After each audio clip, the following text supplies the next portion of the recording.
the Masonic compass and square, and their connection to measurement and timekeeping by Abdullah L. Talib Mosey Bey.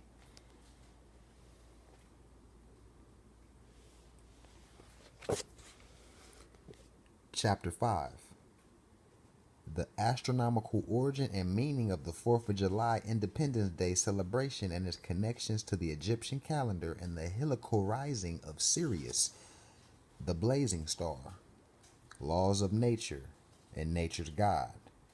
The heliacal rising of Sirius, the origin of the 4th of July celebration, the astronomical meaning of the Eastern Star and its connection to July 4th celebration. The European Masons' selection of the July 4th as the day to celebrate their independence from the English crown is based on the European Masons' knowledge of Egyptian Moorish science culture and philosophy of cosmic law and nature. The phrase law of nature and nature's God, written in the Declaration of Independence, as the foundation law and key to establishing and maintaining civilization and government. Indeed, the European Masons are standing on the shoulders of the ancient Moabites, Egyptians, Sumerians, Babylonians, Canaanites, and Hittites. The European Masons honor the ancient ones by observing the important astronomical event of the heliacal rising of Sirius, which occurs between July 3rd and July 7th, with their Independence Day on July 4th, the 4th of July Independence celebration. Sirius was both the most important star of ancient Egyptian astronomy, one of the decans, star groups into which the night sky was divided, with each group appearing for 10 days annually. And just real quick, so when we talk about decans, anybody know about cosmology? Every 10 degrees is a decan inside the zodiac wheel. The heliacal rising, the first night that, and deacons are in the church. The heliacal rising, the first night that Sirius is seen just before dawn, was noticed every year during July. Early Egyptians used this to mark the start of the new year, the opening year. It was celebrated with a festival known as the Coming of Sofdet. What occurs astronomically is Sirius, the brightest star in the sky, reappears in the sky after being behind the sun for 70 days. This astronomical phenomenon is referred to as the heliacal rising of Sirius. The word heliacal means pertaining to the sun. The root hel is derived from the Greek and means sun, and the suffix al denotes an adjective and means pertaining to. The heliacal rising of Sirius occurs shortly after the summer solstice, which is in the June 21st in the northern hemisphere.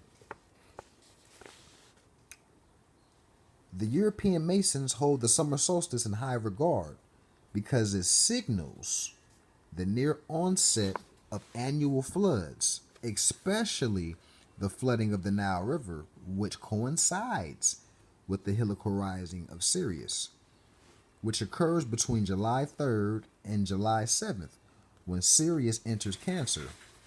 During this time, the Earth's orbit places the planet the furthest from the sun. This astronomical phenomena is called aphelion. So y'all go ahead and look that up so y'all can see the connection. The association of the hot days of summer with the phrase dog days of summer is derived from Sirius, being known as the dog star. I know y'all heard of that, right? The dog star, because of the bright star's prominence in the constellation Canis Major. Another cross reference, look up Canis Major, you'll see that's a star system.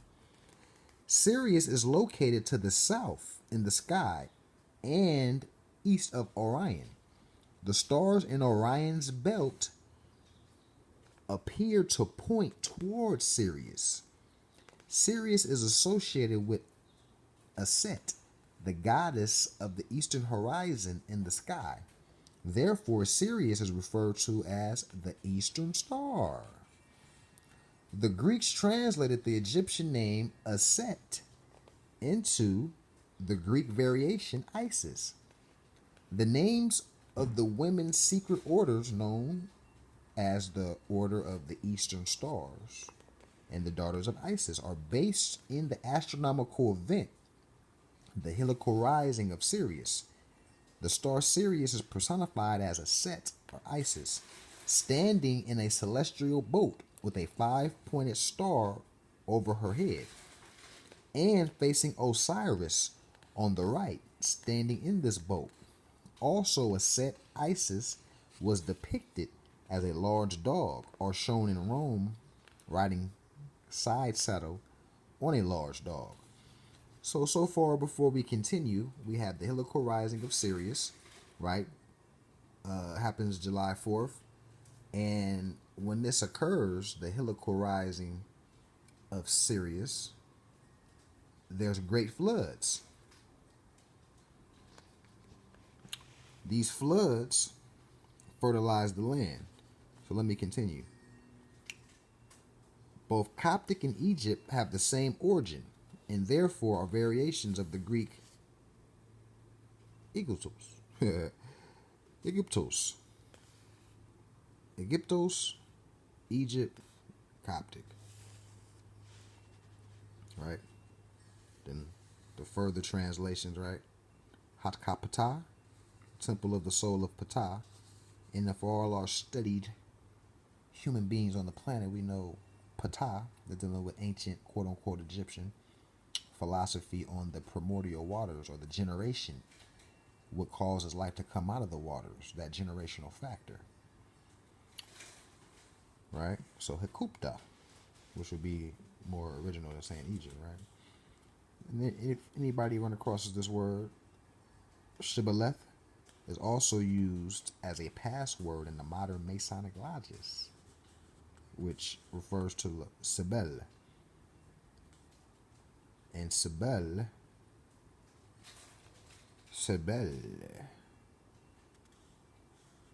now, a stream of water, ear of corn, or a sheaf of wheat near a watercourse or river. A set is emblematic of the harvest season. So a set in Isis, like we just read, represents, the Eastern Star, or Venus, or Sirius. Venus becomes Sirius basically once it becomes the pointer, the last star that creates a linear line combined with the three wise men, or the three kings, or the three stars that they call Orion's belt. Same thing.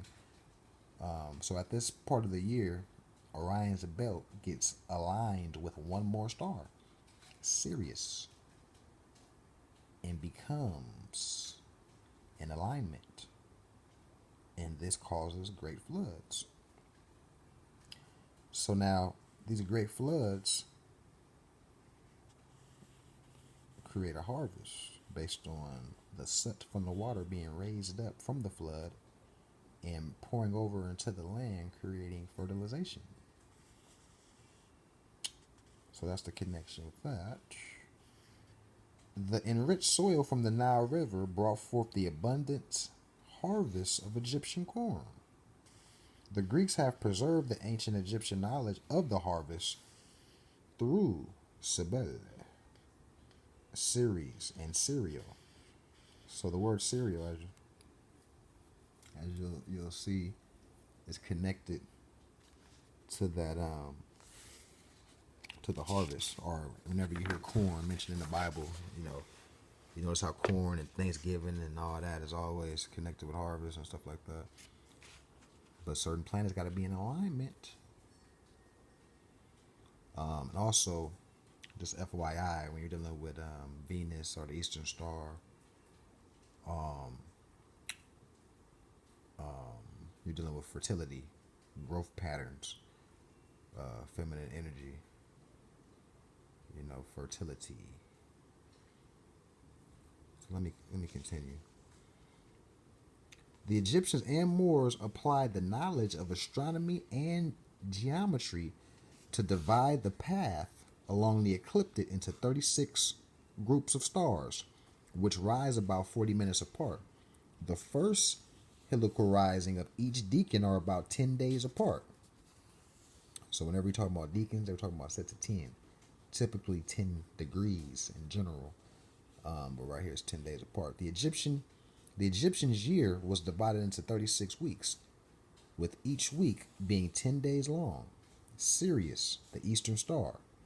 When Sirius becomes visible again, after being behind the sun for 70 days, she always reappears in the east before sunrise. Note, as Earth orbits the sun, all stars rise 2 hours earlier with each passing month.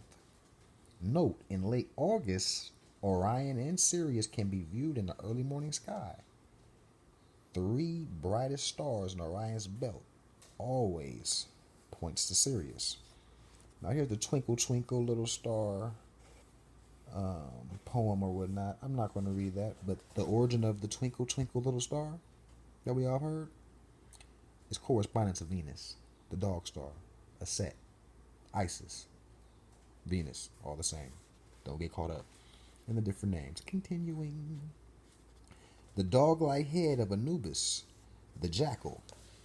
A Set, Isis in Greek, searches for Anubis, having a dog as her assistant. Right? So now all these, holidays and things like that, it's all connected to star alignments and things of that nature. So keep these things in mind. The Nile flood follows the rising of Orion as anointed by Sirius and lasts from the time of Leo until Aquarius. Osiris, whose soul shines in Orion, was identified with Dionys, who set crown of Iridon among the stars and made her immemorial. Isis Sothis Osiris was the mother of Osiris, son of Horus, the paragon of royalty, like Leo, the king of the beasts, tracking Sirius and Orion throughout the year. So these are all, I can call them parables, but I don't care if it's the Book of the Dead, the Bible, whatever. You have symbolic deities, gods, that represent, planets and stars. Once we, do the knowledge on them. Okay. So let's do a little more reading. The ancient Egyptian ritual of raising the Jed column. Jedi minds, right? Jedi mind tricks, Jed pillar. Now this Jed pillar, right, that gets brought up and ultimately at a straight line. This straight line represents the star alignment that gets created during that time in July. And Orion's belt gets linked up with Sirius, and Sirius becomes the pointer. But this is a analogy or symbolic of the straight line that gets made in the sky. The Jed pillar. Just want to throw that out there. Orion is higher and higher above the horizon on his way to his upright position. See, upright position due south as the weeks go on during the course of winter. This is the astronomical meaning of the Jed pillar. Being placed in the upright position, Canis Major. Look up Canis Major, you'll see it's a star cluster or system. Sirius is located to the south in the sky and east of the horizon. Skywatch. Sirius, always the brightest star, is now at the highest point by Pioneer Press, published January 8th, 2016. So this is just, this was actually a newspaper article where somebody was charting the different aspects of Sirius based on the time of year. This is the Egyptian mytho-astronomical story. Speaking of this right now. You know, when you're reading these things on the ruins or the Egyptian tombs and temples and things like that. So we're breaking down what this means actually. This is the Egyptian mytho-astronomical story of a Set raising a sword from the dead. The European reconstructioners of the world history and culture transliterated the Egyptian names Aset and Asur to the Greek form of Isis and Osiris. Interesting. Interesting. So now, what do we have here? Still dealing with July 4th. We're dealing with red, white, and blue. Red, white, and blue, right? Celebration. Where did this red, white, and blue come from? Red, white, blue. Let's see. Upper Egypt, white crown, dealing with the Hajjet. The red crown, symbolic for Lower Egypt. And the blue crown, right? Note, Yul Brynner wore the Kapresh, which is this one, or blue war crown when he starred as Ramses in the movie The Ten Commandments in 1956. Urus's cobra was hooked to the front of the Kapresh, right? The cobra. Remember the pharaohs wearing this, you know, in general, right? The colors red, white, and blue of Sirius preserved the Star Spangled Banner, preserved in the Star Spangled Banner. So let's regroup here. The colors red, white, and blue of Sirius preserved in the Star Spangled Banner are emblematic of Sirius and the three sovereign crowns of Egypt. So this is our stuff. This is the ancient people stuff. Everything has an origin. Red, white, and blue. Nothing is new under the sun. Oh, Sirius is associated with the Set, the goddess of the eastern sky. Goddess of the eastern sky, right?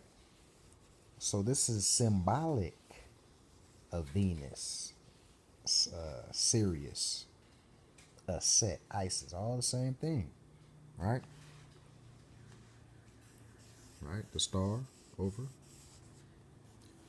So the star Sirius is personified as a Set, Isis, right? Standing in a celestial boat with a 5-pointed star over her head and facing Osiris on the right, standing in his boat. Also, a Set Isis was depicted as a large dog, or shown in Rome riding a side saddle on a large dog. Here we have a Set in Heru, Sirius in the sun, personified in ancient Egyptian mythology. A Set in Heru, Sirius in the sun. Okay.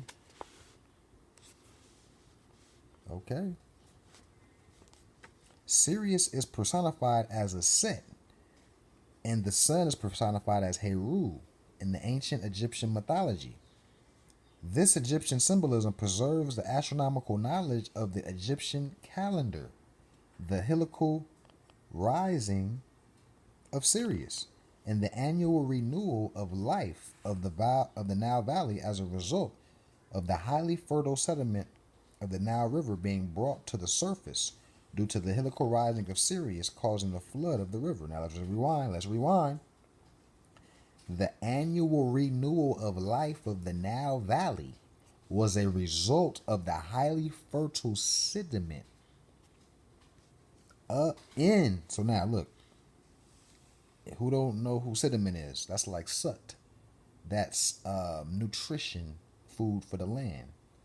As the floods were created by the heliacal rising of Sirius, the water rose up, and nutrition from that water covered the land. So once that land was covered by this fertile water, it became plentiful and fertile. The land became fertile and able to grow and prosper and harvest now based on that nutrition. That's why we paid homage to the heliacal rising of Sirius, because of what it did for the earth. So, highly fertile sediment in the Nile River being brought to the surface, brought to the surface due to the heliacal rising of Sirius, causing the flood of the Nile River. Sirius as the star in the east or eastern star. Note, the European reconstructioners of the world and culture Europeanized Egyptian Aset and Heru, preserving the astronomical knowledge of the heliacal rising of Sirius, annual indignation of the Nile River, and the renewal of vegetation to the Nile Valley. European reconstructioners of world history and culture Europeanized the Egyptian Aset and Heru. Mary is associated with the Egyptian Aset and Jesus with the Egyptian Heru. The name Jesus is also of Egyptian origin. The Egyptian origin for the name Jesus is I.e. The name Mary refers to the star of the sea. This reference to Mary being the star of the sea is because Sirius is the star of the Nile River.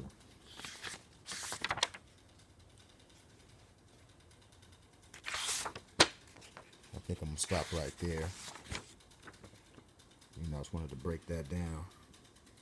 And, we got February 14th. We're dealing with, Valentine's Day. And here's the same origin of the constellation of the bright red Valentine star. And that star is called what? Betelgeuse. Betelgeuse. Right? And that goes corresponding to the star alignment. And as you can see, it's shaped like an archer. That's where they get Cupid from. So, Orion in the constellation of the bright red Valentine star, the astronomical origin and meaning of the color red, Cupid, and the bow and arrow. Question: have you ever wondered why red is the color for Valentine's Day? Answer: right? Betelgeuse. Right? The brightest red star, so it's a star in this alignment right here. The brightest red star is prominent on Valentine's Day. Question: have you ever wanted to know the reason why Cupid has a bow and arrow? Because it's shaped like a bow and arrow right here.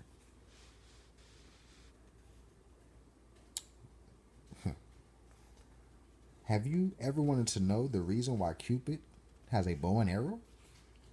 Answer: Cupid is symbolic of the three brightest stars in Orion's belt because they point to the way other major stars. Let's rewind that back.